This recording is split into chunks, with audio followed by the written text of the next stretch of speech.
Good morning to everyone. Previous class में discuss कर रहे थे फैक्टर अफेक्टिंग एटॉमिक रेडियस, है ना। कौन कौन से फैक्टर अफेक्ट करते हैं, एक बार वापस उनको डिस्कस कर लेते हैं अच्छे से, फिर अपन आगे पीरियोडिक ट्रेंड में चलेंगे ना। फैक्टर्स हैं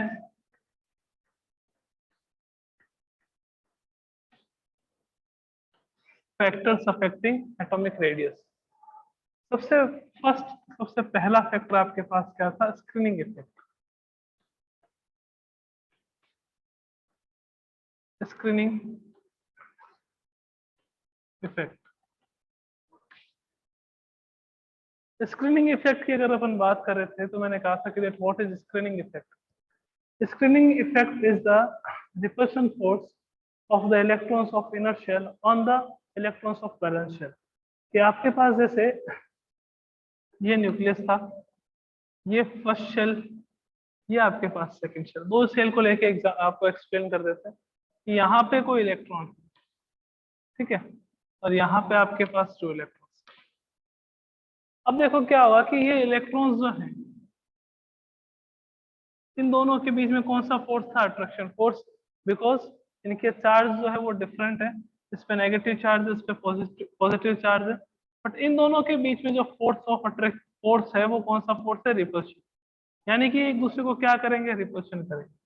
रिपल्शन करेंगे इसका मतलब कि जो इनर शेल के इलेक्ट्रॉन है ये वैलेंस शेल के इलेक्ट्रॉन को बाहर की तरफ धकेले, है ना, बाहर की तरफ फेंकेंगे। तो एटॉमिक साइज जो है, स्क्रीनिंग इफेक्ट जितना ज्यादा होता है, एटॉमिक साइज हमेशा उतना ही क्या हो जाता है? ज्यादा हो जाता है। अब जैसे यहाँ पे एक और इलेक्ट्रॉन आ गया तो ये भी इसको क्या करेगा? आपके पास रिपेल करेगा, है ना। तो स्क्रीनिंग इफेक्ट जो है वो डायरेक्टली प्रोपोर्शन होता है किसके? Screening effect is directly proportional to the, या यूं कह सकते हैं that atomic radius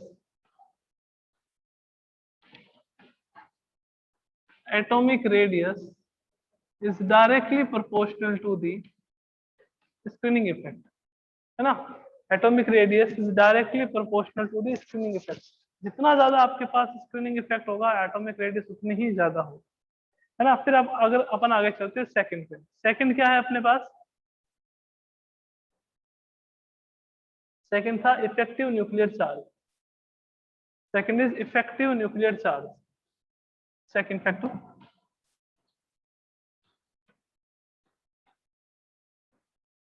effective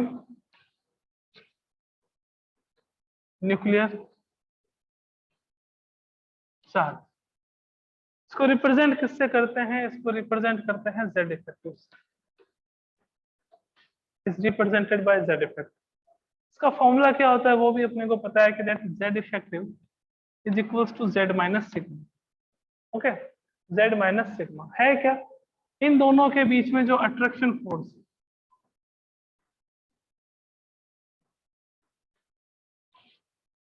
attraction force between nucleus and electron of valence shell, nucleus और इलेक्ट्रॉन ऑफ वैलेंस शेल के बीच में जो अट्रैक्शन फोर्स है उसको अपन क्या कहेंगे?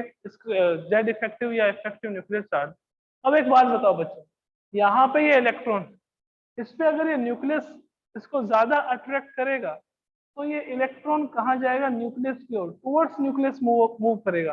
टुवर्ड्स न्यूक्लियस मूव करेगा तो उसका एटॉमिक रेडियस क्या हो जाएगा? छोटा हो जाएगा। तो आपके पास ये एटॉमिक रेडियस जो है,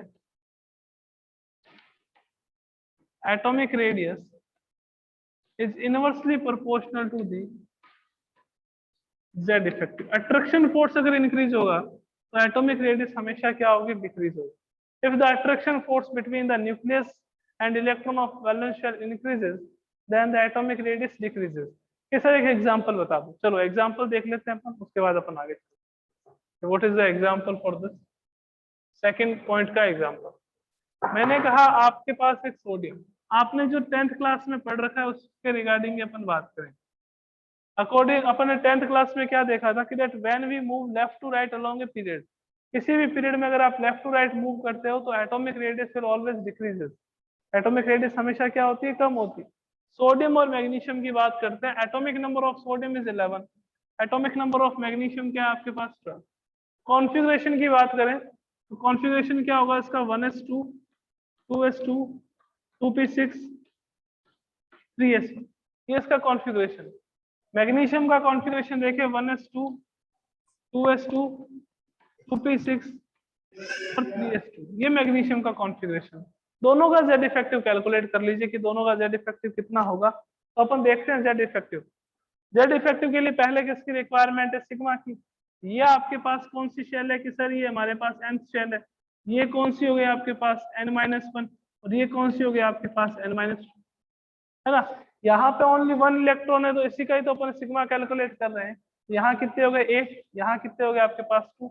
यहाँ पे जो इलेक्ट्रॉन होते हैं उसके लिए सिग्मा की वैल्यू कितनी होती है 0.85, प्रीवियस क्लास में डिस्कस कर चुके हैं।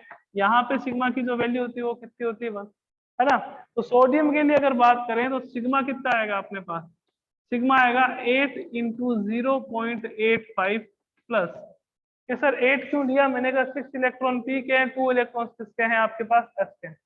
तो 8 इंटू 0.85 प्लस अपने पास 2 आ गया, तो सिग्मा की वैल्यू कितनी आ गई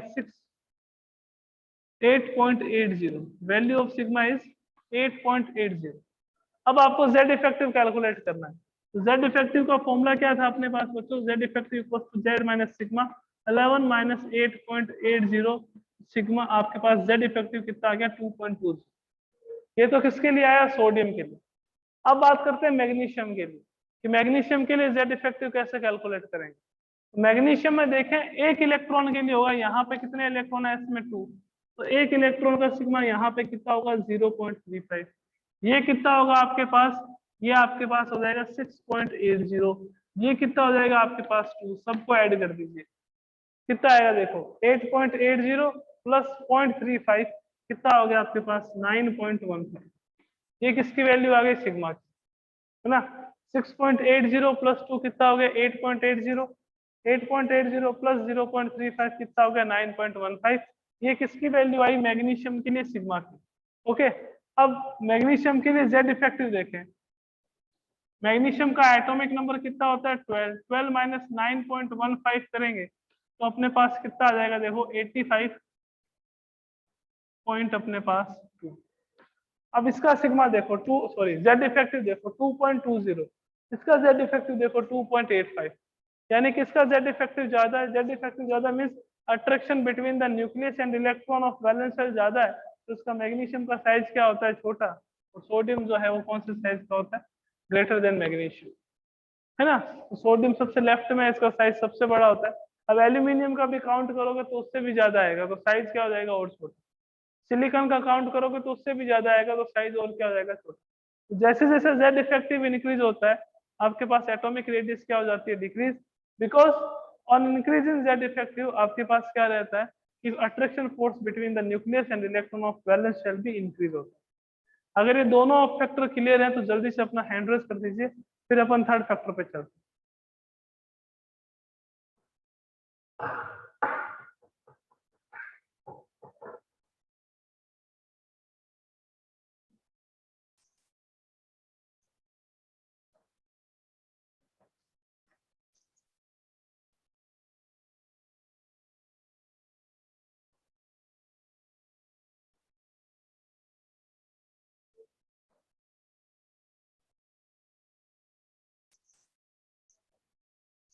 नेक्स्ट आपके पास फैक्टर क्या आता है, थर्ड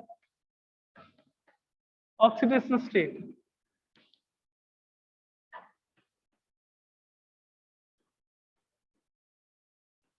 ऑक्सीडेशन स्टेट का मीनिंग क्या होता है, चार्ज ऑन एनी एलिमेंट,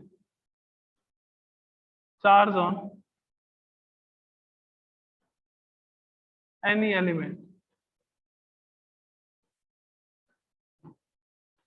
कोई भी एलिमेंट पे जो चार्ज हो उसको अपन क्या कहते हैं, ऑक्सीडेशन स्टेट कहते हैं। ओके, तो oxidation state meaning charge on any element. तो दो टाइप का होता है, एक तो पॉजिटिव होता है और एक आपके पास नेगेटिव होता है। देखिएगा एटॉमिक साइज की अगर अपन बात करें, एटॉमिक रेडियस या एटॉमिक साइज डायरेक्टली प्रोपोर्शनल होती है किसके, नेगेटिव ऑक्सीडेशन स्टेट। एक ही एलिमेंट पे काउंट करेंगे, ध्यान रखें, है ना, एक ही एलिमेंट की नेगेटिव और positive oxidation state. Atomic radius जो है वो डायरेक्टली प्रोपोर्शन होती है 1 अपॉन पॉजिटिव ऑक्सीडेशन। अगर पॉजिटिव ऑक्सीडेशन स्टेट इंक्रीज होगी तो एटॉमिक रेडियस क्या हो जाएगी, डिक्रीज। और अगर नेगेटिव ऑक्सीडेशन स्टेट इंक्रीज होगी तो एटॉमिक रेडियस क्या होगी आपके पास, इंक्रीज। ये सर कुछ एग्जांपल तो देखिएगा। आपको कह दिया कि आपके पास दो कंपाउंड है, कौन कौन से हैं देखो। एक तो आपके पास है KMnO4, it is known as potassium permanganate. क्या कहते हैं इसको, पोटेशियम परमैंगनेट कहते हैं। और आपको कह दिया एक MnO2 है, मैग्नीशियम मैग्नीज ऑक्साइड है। अब आपको पूछा कि that which one have larger size, किसका साइज ज्यादा बड़ा होगा KMnO4 में और MnO2 में। तो कैसे कैलकुलेट करेंगे, देखो आपको यहाँ पे कॉमन क्या है, Mn। कॉमन क्या है अपने पास, Mn। उस Mn पे चार्ज कैलकुलेट करना है। क्या कैलकुलेट करना है, चार्ज। कैसे करेंगे वो भी मैं आपको बताऊंगा। कि देखो इसके ऊपर कोई चार्ज है क्या KMnO4 के टॉप पे, जैसे Cl के टॉप पे बात करूं तो यहाँ पे -1 है, NH4 के टॉप पे बात करूं तो यहाँ पे +1। KMnO4 के टॉप पे कोई चार्ज है क्या, कि सर नहीं है। मैंने कहा चार्ज नहीं है तो इक्वल्स टू में क्या कर दो, 0 कर दो। इक्वल्स टू में क्या कर दो, 0। MnO2 के टॉप पे कोई चार्ज है कि सर नहीं है, मैंने कहा इक्वल्स टू में क्या कर दो, 0। ये क्लियर हो गया होगा। अब आपको Mn पे चार्ज कैलकुलेट करना। पोटेशियम की बात करें तो इसके तो वैलेंस शेल में 1 इलेक्ट्रॉन होता है, तो चार्ज कितना होगा, +1। जिसका कैलकुलेट करना है उसको अपन x ले लेंगे। मैग्नीज पर चार्ज कैलकुलेट करना है, अपने को पता नहीं है कि सर पता क्यों नहीं है। तो एक इंपॉर्टेंट बात यहाँ और बता देता हूँ कि जो डी ब्लॉक के एलिमेंट्स हैं उन पर वेरिएबल चार्ज होता है, वेरिएबल ऑक्सीडेशन स्टेट, यानी कि एक से ज्यादा ऑक्सीडेशन स्टेट शो करते हैं। कौन से, जो डी ब्लॉक एलिमेंट है। And manganese is a D block element, ठीक है। यहाँ पे Mn की बात करें तो अपने को नहीं पता है, तो अपन ने कर दिया x। अब देखो प्लस, कितने ऑक्सीजन है कि सर 4। मैंने कहा एक ऑक्सीजन पे कितना चार्ज होता है, आपने कहा -2। तो 4 ऑक्सीजन पे कितना चार्ज होगा, -1। 4 पे कितना होगा, माइनस का। भाई एक पे -2 है तो 4 पे कितना रहेगा, माइनस का। ये -8 ये +1, तो अपन क्या लिखेंगे कि x -7 इक्वल्स टू 0, यानी कि Mn पे जो चार्ज आएगा वो कितना आएगा, +7। तो charge on manganese in KMnO4 is +7। अब MnO2 की बात कर लेते हैं। ये आपके पास x है, प्लस ये कितना हो जाएगा, -4। कि सर -4 कैसे, मैंने कहा चार्ज ऑन 1 ऑक्सीजन एटम वो -2 रहता है, तो 2 पे कितना होगा आपके पास, -4। तो कितना आ जाएगा, x -4 इक्वल्स टू 0। x की वैल्यू आपके पास कितनी आ जाएगी, +4। अब एक बात बताओ, यहाँ पे KMnO4 है उस पे तो चार्ज है +7, यहाँ पे MnO2 है उसमें मैग्नीज पे चार्ज है +4।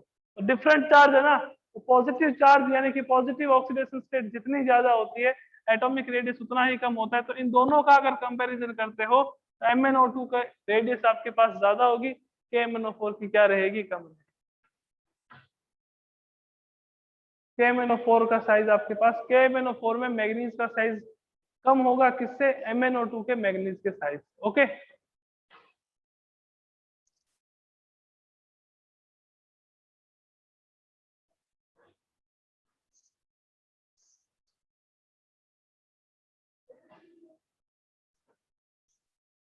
एक एग्जांपल और देख लेते हैं इसका ऑक्सीडेशन स्टेट का, कि कैसे पता चलता है ना। आपके पास यूं आ गया कि आपको क्या करना है, अरेंज करना है कुछ एलिमेंट्स को increasing order of atomic size में, या increasing order of atomic radius की बात कर लेते हैं ना। अपन एग्जांपल ले लेते हैं, लाइक अपने पास आ गया, इसको मैग्नीज को कंसीडर करके ले लेते हैं, MnO और Mn2O3। आपको ये पूछ लिया कि किसमें मैग्नीज का साइज बड़ा है। मैग्नीज का साइज किसमें बड़ा है, मैग्नीज ऑक्साइड में, MnO में या Mn2O3 में। तो अपन क्या करेंगे, अपने को तो मैग्नीज का ही फाइंड आउट करना है कि मैग्नीज पे चार्ज कितना है। तो कैसे करेंगे, देखो जिसका चार्ज फाइंड आउट करना है उसको अपन लेंगे x, उसको अपन क्या लेंगे, x, ठीक है। प्लस, प्लस का साइन ही रहेगा, बिकॉज जितने भी आपके पास किसी भी कंपाउंड में एलिमेंट्स होते हैं, गौर से सुनना, जितने भी आपके पास किसी कंपाउंड में एलिमेंट्स होते हैं उन एलिमेंट्स के चार्ज का जो एल्जेब्रिक सम है वो हमेशा 0 रहता है। एल्जेब्रिक सम की बात कर रहा हूँ, वो हमेशा क्या रहता है, 0, अगर कंपाउंड आपके पास न्यूट्रल है तो। ओके, तो x प्लस ऑक्सीजन पे चार्ज कितना होता है कि सर -2 होता है, इक्वल्स टू में क्या आएगा 0।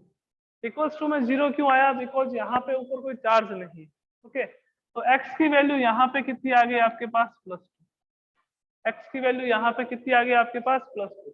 Mn2O3 में देख लेते हैं, अब कितने मैग्नीज है कि सर 2 है। मैंने कहा एक मैग्नीज पे चार्ज अगर x है तो 2 पे कितना होगा सर, 2x होगा, तो मैंने कहा इसको 2x ले लो। प्लस यहाँ पे कितने ऑक्सीजन है 3, तो charge on 1 oxygen atom is -2, तो 3 पे कितना हो जाएगा आपके पास -6 इक्वल्स टू क्या आ गया 0। तो 2x -6 इक्वल्स टू 0, तो 2x इक्वल्स टू क्या आ गया 6। x की वैल्यू आपके पास कितनी आ गई +3।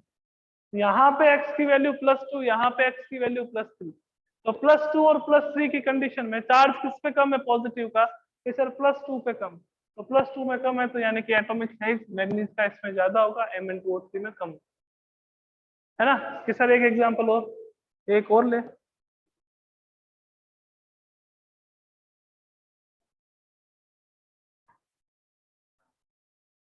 Cr2O3 है ना। Cr मीन्स आपके पास होता है क्रोमियम, और आपके पास आ गया CrO3।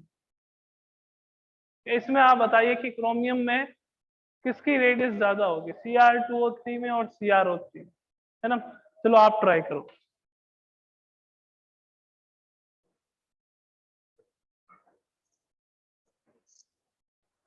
तो आइए देखते हैं Cr2O3 और CrO3 में। Cr पे चार्ज कैलकुलेट करना है, क्या होगा 2x - 6 इक्वल्स टू 0, x की वैल्यू कितनी आएगी +3। अब कोई कोई पूछेगा सर +3 कैसे, मैंने कहा 6 को उधर लेके जाओ प्लस में हो जाएगा, 2x की वैल्यू +6 है तो x की वैल्यू कितनी होगी +3। CrO3 की बात करें तो x - 6 इक्वल्स टू 0, x की वैल्यू कितनी आ गई आपके पास +6। तो इसमें तो x की वैल्यू +3 है, इसमें x की वैल्यू +6 है, तो जिसमें +3 है जिसका पॉजिटिव चार्ज कम है उसकी रेडियस क्या होगी, ज्यादा होगी। ये आपके पास था थर्ड फैक्टर, ऑक्सीडेशन स्टेट, कि अगर आपके पास नेगेटिव ऑक्सीडेशन स्टेट है तो एटॉमिक रेडियस ज्यादा होगी, अगर पॉजिटिव ऑक्सीडेशन स्टेट है तो एटॉमिक रेडियस क्या होगी, कम होगी। ओके, आइए अब एक और एप्लीकेशन, एक और फैक्टर देखते हैं इसका, है ना। एक फैक्टर और डिस्कस कर लेते हैं, उसके बाद इसको कंप्लीट करते हैं।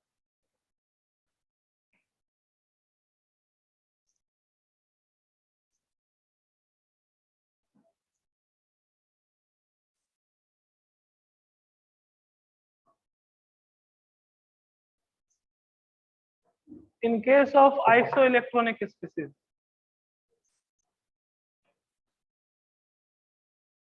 in case of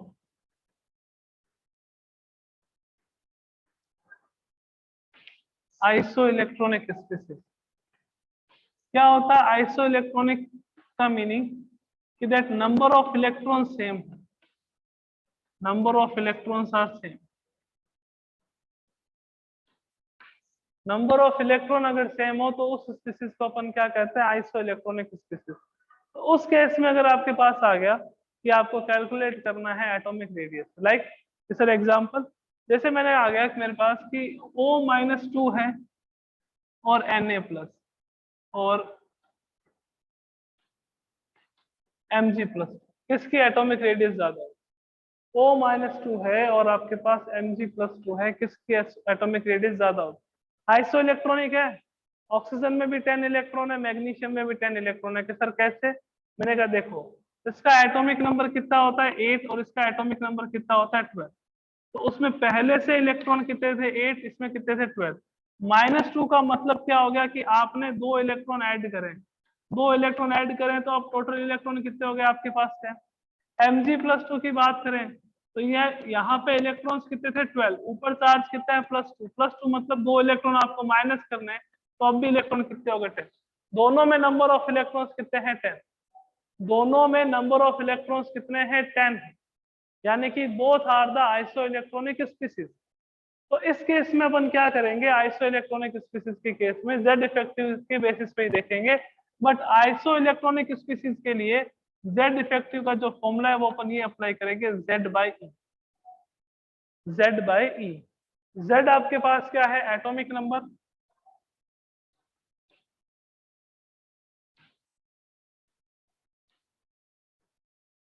और E आपके पास क्या है number of electrons, number of electrons. Okay, तो देखो यहाँ पे ऑक्सीजन की बात करें तो ऑक्सीजन का एटॉमिक नंबर 8 और नंबर ऑफ इलेक्ट्रॉन्स कितने हैं 10। ऑक्सीजन का आपके पास यहाँ पे जेड इफेक्टिव की बात करें तो ऑक्सीजन में एटॉमिक नंबर कितना होता है 8, नंबर ऑफ इलेक्ट्रॉन्स कितने हैं 10। मैग्नीशियम की बात करें तो एटॉमिक नंबर 12 और नंबर ऑफ इलेक्ट्रॉन्स कितने हैं 10। तो यहाँ पे जेड इफेक्टिव कितना आएगा कि सर 0.8, मैंने कहा यहाँ कितना आया कि 1.2। आपको शायद पता होगा अभी अपन ने सेकंड फैक्टर देखा था कि atomic radius is directly proportional to the 1/z effective. तो जिसका z इफेक्टिव कम होगा उसकी एटॉमिक रेडियस क्या होगी, ज्यादा होगी। जिसका z इफेक्टिव कम होगा उसकी एटॉमिक रेडियस क्या होगी, ज्यादा। z इफेक्टिव किसका कम है, ऑक्सीजन का। ऑक्सीजन वाले की O-2 की रेडियस ज्यादा होगी किससे, Mg+2। यानी कि the atomic radius of O-2 is greater than the atomic radius of Mg+2। ये जो Z/E वाला फॉर्मूला है ये कब अप्लाई करेंगे, जब आपके पास आइसो इलेक्ट्रॉनिक स्पीसीज हो। आइसो इलेक्ट्रॉनिक स्पीसीज का मीनिंग क्या हो गया, that number of electrons are same, number of electrons क्या हो, सेम। अब आपके लिए एक एग्जांपल है अच्छा सा, देखिए क्या है।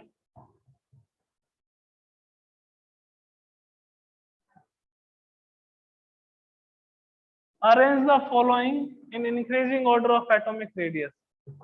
Arrange the following in increasing order of atomic radius: n-3, Na plus, Al plus 3, Mg+2, F minus, O minus 2।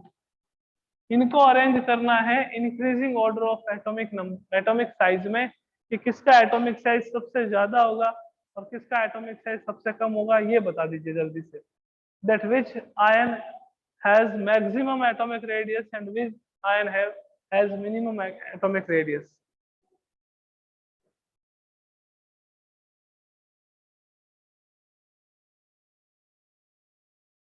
ये कि आप क्या कर सकते हो, आइसो इलेक्ट्रॉनिक स्पीसीज है तो आप चार्ज देख लीजिए, जिसपे नेगेटिव चार्ज जितना ज्यादा होगा उसकी एटॉमिक रेडियस उतनी ज्यादा होगी, और जिसपे पॉजिटिव चार्ज जितना ज्यादा होगा उसकी एटॉमिक रेडियस उतनी ही कम होगी। तो सबसे पहले अपन तो चार्ज को कंसीडर कर सकते हैं। अब कोई कोई कह दे कि सर ऐसे कैसे कर ले चार्ज से, तो चलो मैंने कहा कोई बात नहीं, Z/E कैलकुलेट करना है। इसका 7/10, इसका 11/10, इसका 13/10, इसका 12/10, इसका 9/10, इसका 8/10।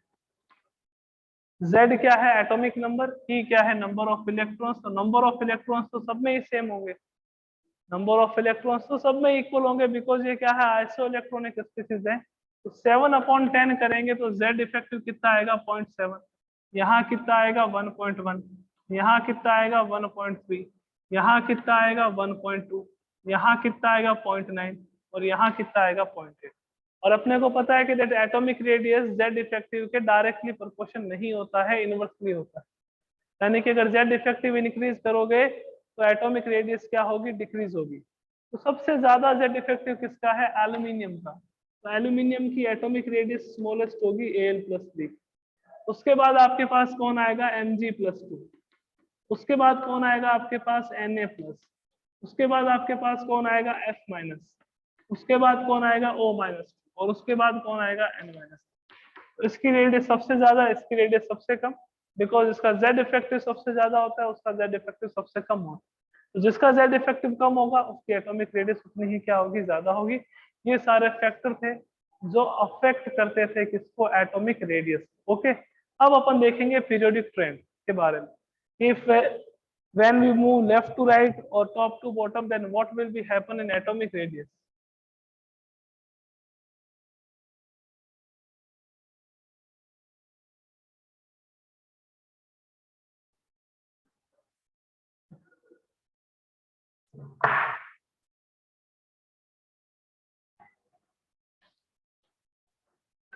Periodic trend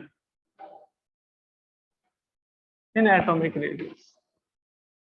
periodic trend in atomic radius, उसकी बात कर लेते हैं ना। सबसे पहले अपन किसमें देखेंगे, इन पीरियड।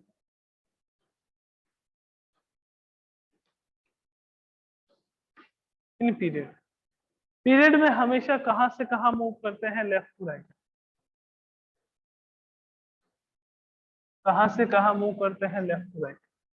तो आप लेफ्ट टू राइट जाते हो, on moving left to right होता क्या है कि on moving left to right number of shell,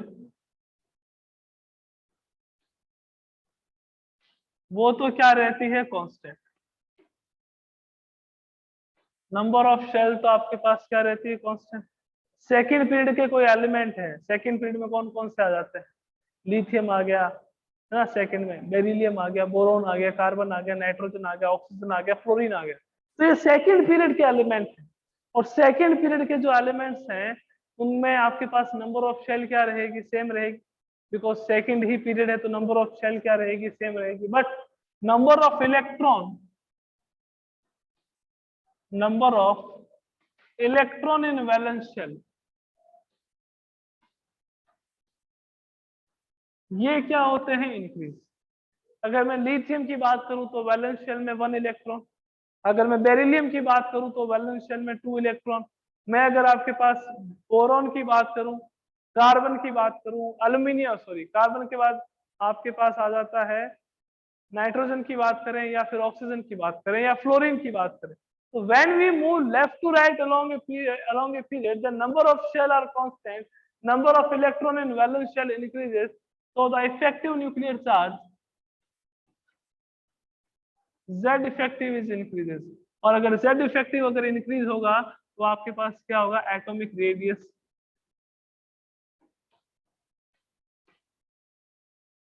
decrease हो, एटॉमिक रेडियस क्या होगी, डिक्रीज। तो अगर आप लिथियम से लेकर के फ्लोरीन तक जाते हैं तो एटॉमिक रेडियस AR लिख रहा हूं, डिक्रीज, एटॉमिक रेडियस डिक्रीज होती है।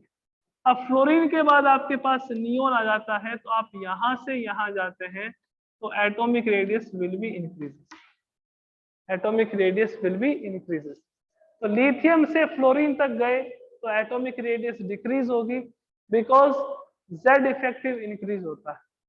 फ्लोरीन से नियोन गए, एटॉमिक रेडियस इंक्रीज होगी, बिकॉज नियोन में आपके पास कल मैंने बताया था कौन सी रेडियस होती है, वॉन्डरवॉल रेडियस,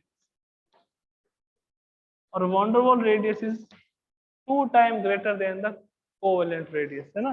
तो लिथियम से फ्लोरीन तक एटॉमिक रेडियस डिक्रीज, उसका रीजन लिख दिया कि नंबर ऑफ शेल कांस्टेंट रहते हैं, number of electron in valence shell increase होते हैं, तो due to this reason Z effective increases, और अगर Z इफेक्टिव इंक्रीज होगा तो साइज क्या हो जाएगा, स्मॉल, ठीक है ना। हर बार ये एप्लीकेबल नहीं होता, पीरियोडिक टेबल पढ़ रहे हैं, एक्सेप्शन आएगा। पहला एक्सेप्शन ये था आपके पास, फर्स्ट एक्सेप्शन क्या था कि लेफ्ट टू राइट जाने पर एटॉमिक रेडियस हमेशा डिक्रीज नहीं होता, फ्लोरीन के बाद क्या होता है, इंक्रीज, है ना। सेकंड एक्सेप्शन क्या है कि देखिएगा, ये आपके पास है scandium, titanium, vanadium, chromium, manganese, iron, cobalt, निकल, कॉपर, जिंक, ये आपके पास एलिमेंट्स हैं 3D सीरीज के। यहाँ पे भी लेफ्ट टू राइट जाने पर एटॉमिक रेडियस हमेशा डिक्रीज नहीं होती। यहाँ क्या होता है, यहाँ आपके पास स्कैंडियम से लेकर यहाँ तक, मैग्नीज तक, एटॉमिक रेडियस डिक्रीज होती है, एटॉमिक रेडियस डिक्रीज होती है। रीजन पूछते हैं इसका ऑब्जेक्टिव क्वेश्चन में, that why atomic radius is decreases when we move scandium to manganese। उसका रीजन क्या रहता है कि that जो स्क्रीनिंग इफेक्ट है उसकी वैल्यू कम होती है किससे, Z इफेक्टिव से। The screening effect, the value of screening effect is less than the Z effective। तो इस कारण से स्कैंडियम से मैग्नीज तक जाओगे तो एटॉमिक रेडियस स्लाइटली डिक्रीज होगी, यूं नहीं कि ग्रेजुअली बहुत ज्यादा डिक्रीज आ जाता है, स्लाइटली डिक्रीज होती है। ओके, फिर अपन मूव करते हैं मैग्नीज से निकल तक, मैग्नीज से निकल तक, तो यहां तक जाते हो तो साइज या एटॉमिक रेडियस जो है वो क्या रहती है, constant, atomic radius will be constant. उसका रीजन क्या है बिकॉज स्क्रीनिंग इफेक्ट जो है वो अप्रोक्सीमेटली इक्वल हो जाता है किसके, Z effective. Screening effect will be approximately equal to the Z effective. और निकल से जिंक तक अगर आप मूव करोगे, निकल से जिंक तक अगर आप मूव करोगे तो एटॉमिक रेडियस इंक्रीज होती है। एटॉमिक रेडियस क्या होती है, इंक्रीज, बिकॉज इस कंडीशन में स्क्रीनिंग इफेक्ट की वैल्यू ज्यादा हो जाती है किससे, Z effect. Value of screening effect is greater than the Z effect. तो अगर आप यहाँ पे 3D वाले में मूव कर रहे हो कहीं, या 4D वाले में, या डी ब्लॉक वाले एलिमेंट्स में कहीं पे मूव कर रहे हो लेफ्ट टू राइट, तो ऐसा तो पहले था कि आप लेफ्ट टू राइट मूव करोगे तो आपके एटॉमिक रेडियस डिक्रीज होगी, बट डी ब्लॉक में ऐसा नहीं होता है, बिकॉज इस सेगमेंट की अगर बात करें तो यहाँ पे Z इफेक्टिव ज्यादा, Z इफेक्टिव ज्यादा, तो उसमें आपके पास एटॉमिक रेडियस हमेशा क्या होती है, डिक्रीज। इस सेगमेंट की बात करें तो स्क्रीनिंग इफेक्ट और Z इफेक्टिव दोनों अप्रोक्सीमेटली क्या रहते हैं, कांस्टेंट रहते हैं, और दोनों अप्रोक्सीमेटली इक्वल रहते हैं, और दोनों अगर अप्रोक्सीमेटली इक्वल रहेंगे तो एटॉमिक रेडियस भी क्या होगी, कांस्टेंट होगी। ओके, और निकल से जिंक तक की बात करते हैं, निकल से जिंक तक की, तो इस सेगमेंट में स्क्रीनिंग इफेक्ट की वैल्यू ज्यादा होती है, Z इफेक्टिव की कम होती है, तो एटॉमिक रेडियस ऑटोमेटिकली क्या हो जाती है, इंक्रीज। तो ये तो किसकी बात थी, पीरियड की। पीरियड में कैसे चलता है, ठीक है ना, कि when we move left to right along a period then atomic radius decreases, because on moving left to right number of shell are constant but number of electrons are increases, but some exception is there. First is that atomic radius of neon is much more, is greater than the atomic radius of chlorine, because in neon van der Waals radius is present, and in the d block elements पहले atomic radius आपके पास decrease होती है, फिर constant होती है, और फिर atomic radius क्या हो जाती है, इंक्रीज। तो ये किसका था, पीरियड का। अब बात करेंगे किसकी, ग्रुप की। ग्रुप में क्या रहता है, जनरली एक स्टेटमेंट दे देते हैं कि on moving top to bottom in a group, अगर आप किसी भी ग्रुप में टॉप टू बॉटम जाते हो तो एटॉमिक रेडियस क्या हो जाती है, increase, because top to bottom जाने पर नंबर ऑफ शेल इंक्रीज होते हैं, और due to increase in number of shell atomic radius is also increases. But यहाँ पे भी कुछ एक्सेप्शन, यहाँ पे भी कुछ एक्सेप्शन है, और वो एक्सेप्शन सीधे एग्जाम में आते हैं कि correct order of atomic radius will be. अपने दिमाग में क्या रहता है कि टॉप टू बॉटम जाएंगे एटॉमिक रेडियस इंक्रीज होती है, पहला ऑप्शन ही वही होता है, उसी को अपन टिक कर देते हैं, और बाद में जब मार्क्स आता है तो पता चलता है कि -1 हो चुका है। तो ऐसी कंडीशन ना हो, इसके लिए एक्सेप्शन को अच्छे से समझे। ये आपके पीरियड का जो एक्सेप्शन थे दो, वो अपन ने आज कर लिए। कल की क्लास में अपन डिस्कशन करेंगे ग्रुप के बारे में, कि जब आप ग्रुप में मूव करते हो तो पीरियोडिक टेबल में क्या, सॉरी एटॉमिक रेडियस में क्या वेरिएशन आते हैं, और उसका रीजन क्या है। सबसे इंपॉर्टेंट है रीजन समझना, कि क्या रीजन है जिसके कारण से एटॉमिक रेडियस में वेरिएशन आ रहे हैं। तो वो अपन कल की क्लास में करेंगे, और उसके साथ कल स्टार्ट करेंगे next periodic property, that is ionisation energy. Okay बच्चों, मिलते हैं कल, थैंक यू सो मच।